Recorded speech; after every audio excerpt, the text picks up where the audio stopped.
Have you ever stopped to think about what would happen if Luffy had awakened Gear 5 way back in Skypiea? How would Enel react to the true power of the Sun God? And more importantly, would this insanely OP power be enough to save everyone on the Sky Island without destroying it in the process? I'm Shoyo, and today we're gonna see what would go down if Luffy unlocked Gear 5 during the Skypiea arc. If you're into exploring these alternate universes and crazy One Piece theories, go ahead and smash that like button and subscribe to the channel so you don't miss out on any content. Now, let's dive into how this story would change. All right, so while the Straw Hats ride the knock-up stream up to the White Sea, things would pretty much play out the same way at the start. They'd meet Konis and Pagaya, learn about the local dials, and eventually piss off the god of the island. Now, it's super important to remember that in this scenario, nobody has advanced Haki yet. They are exactly where they were in the original timeline, which means they are completely unprepared for what's about to hit them. So, when the survival game kicks off, the Straw Hats would face the exact same brutal and deadly challenges. Zoro would have a tough, bloody fight against Ohm and his giant dog, Holy. He'd struggle big time trying to figure out how to counter that unpredictable Ironclad sword, taking a bunch of slashes before finally pushing past his limits and landing his 108-pound Phoenix. Robin would have to desperately and carefully maneuver around Yama to protect the ancient ruins of Shandora, taking some serious damage before finally snapping his spine. And poor Chopper would still get absolutely stomped by the priests. Guys, let me tell you, the survival game would be an absolute bloodbath, proving just how dangerous the Grand Line really is for a rookie crew. But guys, this is where the vibe totally shifts.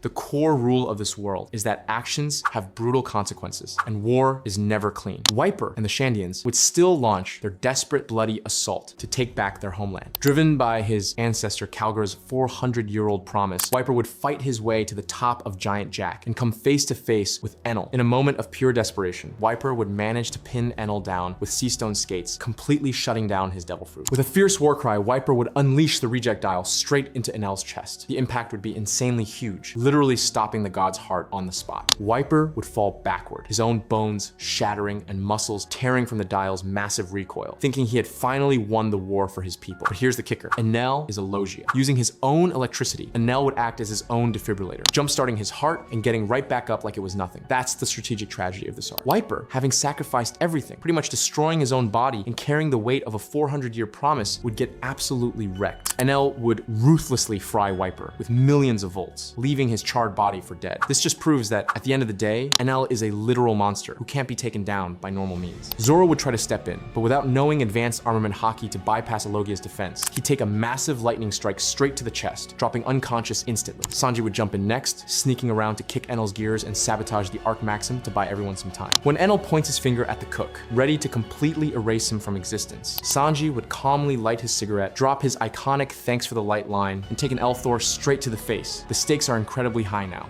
The crew is getting wiped out. People are dropping fast, and Nami is left totally alone, terrified, and forced to tag along with Enel just to survive. But wait, where's Luffy? Nami waited for him, hoping her captain would save her, but he never showed up to stop Enel's rise. Why? Well, just like in the original timeline, Luffy got swallowed by Nola, the giant python. He was stuck inside a giant snake while his friends were dying. By the time he finally breaks out and rushes to the Arc Maxim, Enel is already flying high in the sky, ready to execute his master plan. When Luffy finally gets there, Enel would initially be shocked that his lightning doesn't work on rubber. But guys, you gotta remember, Enel isn't dumb. He's a combat genius with an absolutely broken fruit. Realizing normal physical attacks are useless, Enel would take his golden staff, superheat it with electricity, and mold a massive, crazy heavy ball of gold right onto Luffy's arm. With Luffy completely off balance and weighed down, Enel would ruthlessly kick him off the flying arc, sending him plummeting toward the clouds below. But this time, Enel wouldn't just let him fall. Wanting to make absolutely sure this annoying rubber kid is dead, Enel would unleash his ultimate attack, the 200 million volt Amaru, right at the falling Luffy. The overwhelming, insane electrical voltage, combined with the brutal weight of the boiling gold and the intense physical trauma from the fall, would push Luffy's body way past its absolute limit. In midair, Luffy's eyes would roll back into his skull. His heart, unable to handle the intense strain, would literally stop beating. Silence falls over Skypiea. Nami, watching from the edge of the arc, screams in absolute horror, thinking her captain is dead. Enel laughs maniacally, claiming he is the one true god of this world and that nothing can challenge him. But guys, while Skypiea goes dead silent, something absolutely insane is happening down below on the Blue Sea. Far away in the Holy Land, deep inside the Room of Authority, the 5 elders would suddenly freeze. St. Saturn would drop his tea, the teacup shattering on the expensive marble floor. St. Marcus Mars would look out the window, sweating bullets. "Do you feel that?" he'd ask, his voice shaking. Down in the frozen vault of Pangaea Castle, the giant straw hat would start letting out a faint pulsing glow. Emu would slowly open their eyes, a massive red ring piercing through the pitch black darkness. The Gorosei would immediately realize that Joy Boy returned decades earlier than expected. The drums of liberation are echoing, and the world government is in full panic mode. They'd immediately order the Marines to mobilize Admiral Akainu, Admiral Aokiji, and a massive Buster Call fleet to head straight to Jaya to capture this new threat before he can even touch down back on the Blue Sea. And it's not just the Marines. Down in Mocktown, on Jaya, Blackbeard is sitting outside a bar eating his cherry pies. Suddenly, the ground shakes a little. Jesus Burgess asks what's wrong, but Teach is just staring up at the sky in a cold sweat. He feels an overwhelming, downright monstrous burst of Conqueror's Haki radiating from the clouds above. Right then and there, he realizes Straw Hat Luffy isn't just some 100 million berry rookie, completely shifting his plans from capturing him for the Warlord title. Even further away, in the New World, Zunisha would suddenly stop walking. The giant elephant's eyes would go wide as he speaks out loud to Momonosuke. He'd be terrified. Joy Boy has returned. Meanwhile, red-haired Shanks would pause mid-gulp on his ship. He'd look up at the sky, a huge grin spreading across his face. So, you finally did it. Luffy, he'd whisper, realizing the kid he'd bet his arm on just awakened the most ridiculous power in the world. Back up in the sky. The drums of liberation start echoing through the White Sea, beating faster and faster. Enel's mantra would go absolutely haywire. He wouldn't just sense a life force. He'd sense an overwhelming, absurd, godlike presence that defies all logic and reason. From the lower clouds, a massive hand stretches up. It's completely white. The hand grabs the edge of the Arc Maxim and effortlessly pulls Luffy back up. His hair is glowing pure white. A cloud is floating around his neck, and he just can't stop laughing. Luffy has awakened Gear 5. And let me tell you guys, the fight that follows would be completely unhinged.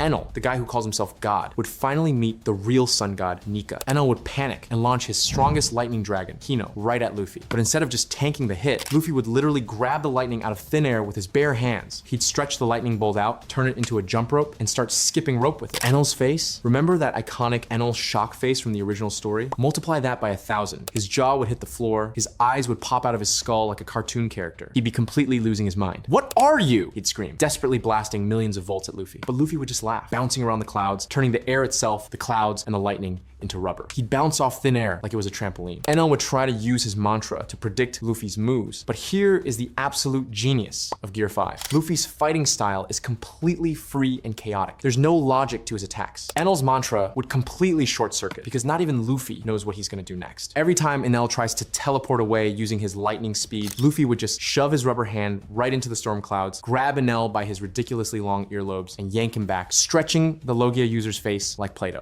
It would be total humiliation. Luffy would use attacks like Gomu Gomu no Dawn Whip, spinning like a hurricane and smacking Enel so hard that the static electricity would literally get knocked right out of his body. Realizing he has absolutely zero chance of winning a normal fight, Enel would completely lose his sanity. He'd transform into his 200 million volt Amaru form, turning into a massive Raijin god made entirely of concentrated electricity. But Luffy wouldn't even blink. He'd laugh even harder, bite his thumb, and expand his own body to the size of a giant. I mean, insanely huge. Completely towering over the Arc Maxim itself. It would be a straight up kaiju battle in the sky. In a fit of pure rage, Enel would absorb all the electricity and create the Raigo, a massive, pitch black sphere of condensed lightning meant to erase Skypiea from existence. He plans to nuke the whole island and escape to Fairyverse by himself, leaving nothing but dust. In the original timeline, Luffy had to use the heavy gold ball on his arm to conduct the electricity and bust the Raigo. This time, Gear 5 Luffy would just laugh. He'd reach out, grab the giant Raigo with his Haki-coated rubber hands, and literally squish the giant ball of mass destruction down until it's just a tiny spark. He'd then pop it in his mouth, swallow it whole, and burp out a little black puff of smoke like he just ate a spicy taco. Enel would just drop to his knees, totally broken. The so-called god was completely defeated by the concept of pure freedom. With one last hilarious laugh, Luffy would coat his giant fist in Armament and Conqueror's Haki, which he's tapping into unconsciously through Gear 5, and punch Enel with a Dawn Rocket so hard it would send the fake god flying straight into the massive golden bell of Shandor. Bomb.